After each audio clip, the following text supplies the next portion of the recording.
Perkenalkan, nama saya Aji Wijaya dengan NIM 20B10076. Pada video kali ini, saya akan menjelaskan perbedaan aturan baru dan lama pada struktur komposit. Di mana aturan baru saya akan mengambil dari SNI 1927 tahun 2020 dan aturan lama pada SNI 1927 tahun 2002. Yang pertama ada faktor reduksi distribusi tegangan plastis. Di mana di aturan lama semua faktor reduksi dianggap 0,85 FC aksen. Sedangkan di aturan baru untuk kolom yang berbentuk kotak digunakan faktor reduksi 0,85. Sedangkan untuk yang berbentuk bundar digunakan faktor reduksi 0,95.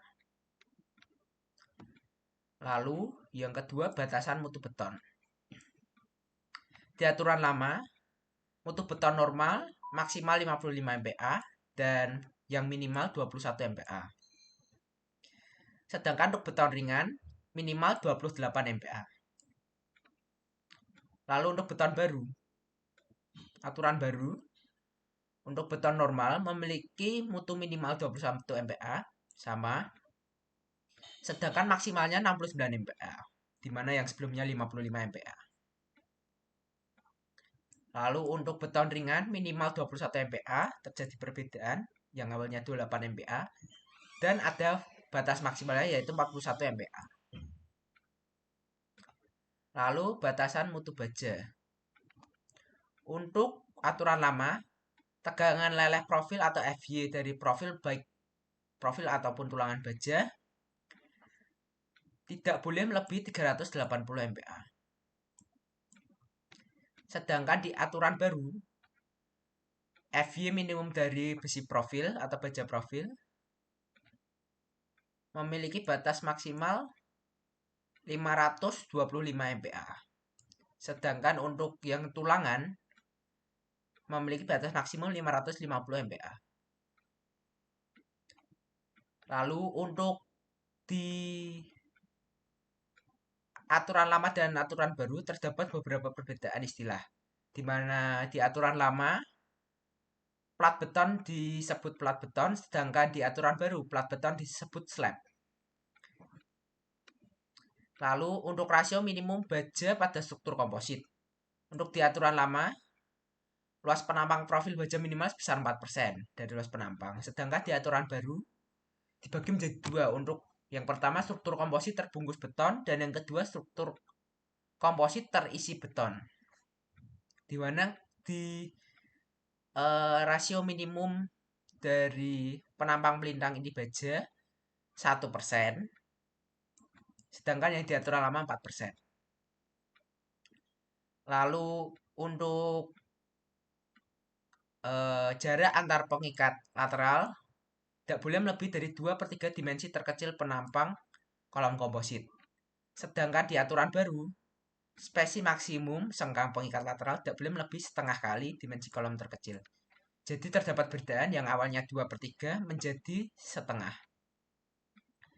Lalu luas minimum penampang tulangan transversal tidak boleh kurang dari 0,18 mm persegi untuk setiap milimeter jarak antar tulangan transversal.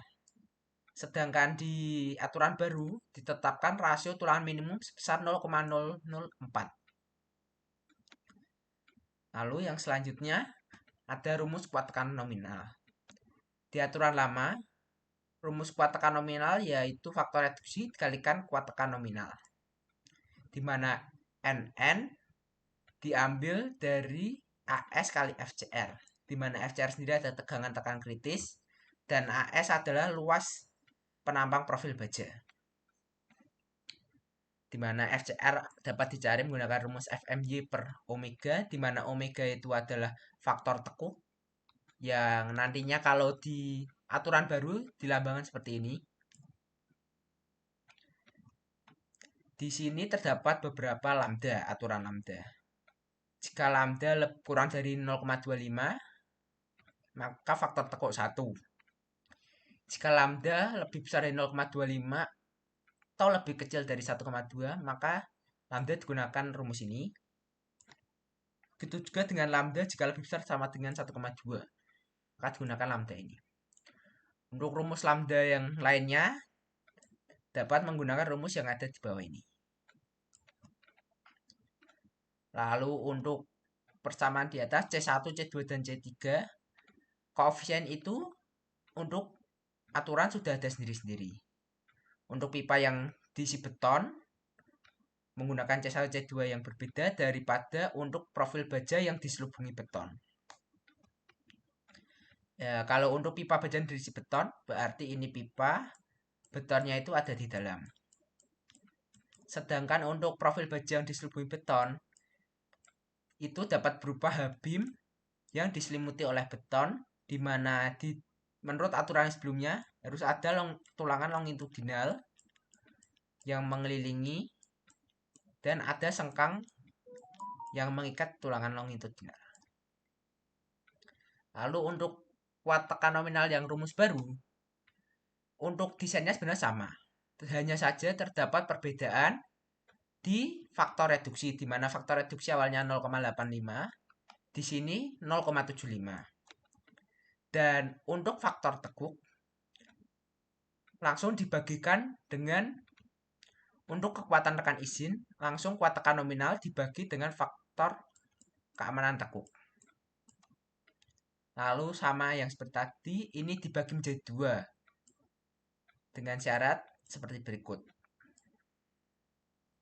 Di mana PNO per PE lebih kecil sama dengan 2,25, maka kuat tekan desain atau kuat tekan nominalnya sama dengan PNO dikali mutlak 0,658 pangkat PNO per PE.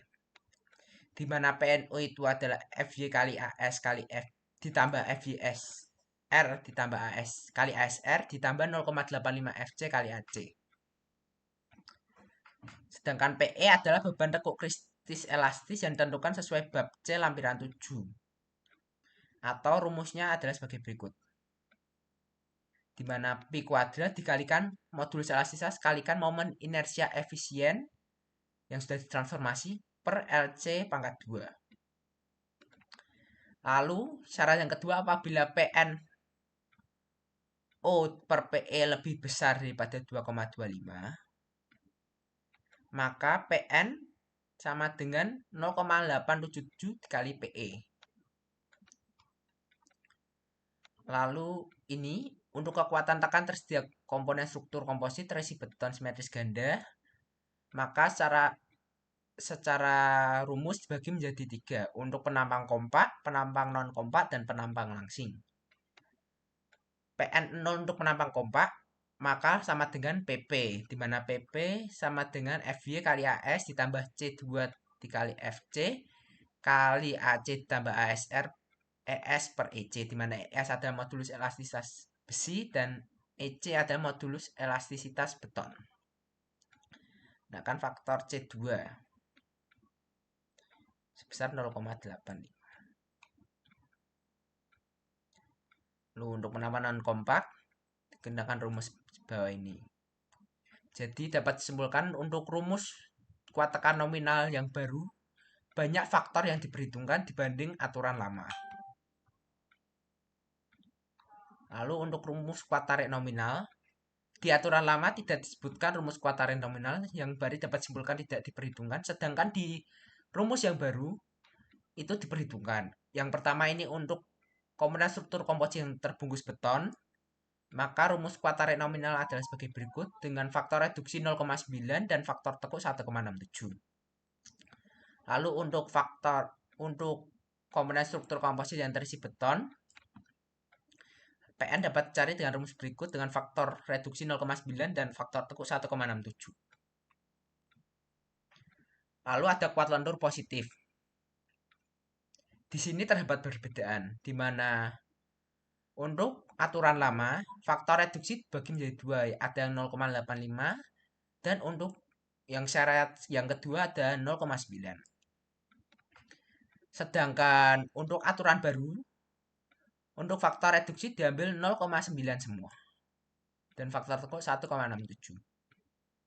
Lalu untuk syarat yang bahwa ini apabila H per TW lebih kecil sama dengan 3,76 kali akar E per FY, di mana H per TW, H adalah tinggi bersih profil, dan TW adalah tebal bodi. Sedangkan di aturan lama ini 1680. Di mana jika akar E dikeluarkan dari akar dan dikalikan 3,76, maka akan didapatkan hasil yang sama yaitu 1680. Jadi dapat disimpulkan untuk syarat ini sama, hanya berbeda di faktor reduksi. Lalu ada kombinasi aksial dan lentur. Di kedua rumus ini, walaupun sebenarnya terlihat sangat berbeda untuk dari penulisan, tapi sebenarnya ini merupakan hal yang sama, di mana PR ada dari NU dan PC adalah nominal dibagi faktor reduksi. Yang dimana dari PR adalah kuat aksial perlu, dan PC adalah kuat aksial nominal. Sedangkan di rumus baru, untuk syarat CP harus dicari terlebih dahulu untuk di mana struktur komponen struktur komposit yang terisi beton. Untuk bentuk yang persegi panjang dan bundar terdapat nilai yang berbeda. Sedangkan di aturan lama ditetapkan angka sebesar 0,2. Lalu yang di sini itu sebenarnya juga sama untuk yang selanjutnya, di mana hanya terdapat perbedaan istilah. Hanya saja di sini terdapat sedikit perbedaan. Di mana nilai CM dan CP perlu dicari. Di mana ada faktor CSR, di mana CSR adalah AS plus FY ditambah ASR tambah FYR dibagi AC per FC. Sedangkan untuk yang rumus lama, langsung saja menggunakan momen kuat lentur nominal terhadap sumbu X dan sumbu Y, lalu kuat lentur perlu sumbu X sumbu Y, dan kuat aksial. Sedangkan untuk aturan baru, terdapat beberapa syarat yang lebih mendetail. Lalu ada penghubung geser jenis paku. Di mana di aturan lama, kuat nominal dari penghubung geser harus dikalikan faktor rasio, di mana rasio untuk gelombang dek yang arahnya tegak lurus dan belok baja dapat dicari menggunakan rumus ini. Sedangkan gelombang dek yang arahnya sejajar dengan balok baja dapat dicari menggunakan rumus ini. Hal ini mirip dengan rumus yang baru, hanya saja yang di rumus baru, faktor rasio itu ada aturannya sendiri. Yang ditabelkan seperti berikut ini. Ada RG dan RP. Dan di sini dibagi, yang pertama ada tanpa dek, maka faktor rasionya itu ada 1 dan 0,75. Lalu untuk yang dek diorientasikan paralel terhadap profil baja, ada ini sebesar ini. Dan diorientasikan tegak lurus. Tegak lurus berarti yang ini, tegak lurus terhadap baja penumpu, balok baja penumpu. Sedangkan gelombang dek yang arahnya sejajar dengan balok baja penumpu, berarti dek diorientasikan paralel terhadap profil baja. Hanya terdapat beberapa perbedaan istilah. Lalu untuk yang lainnya seperti gaya geser nominal untuk perhitungan menentukan jumlah penghubung geser yang perlu, dan juga untuk penghubung geser jenis kanal tidak ada perbedaan yang signifikan dan dapat diartikan sama. Berikut presentasi dari saya. Terima kasih.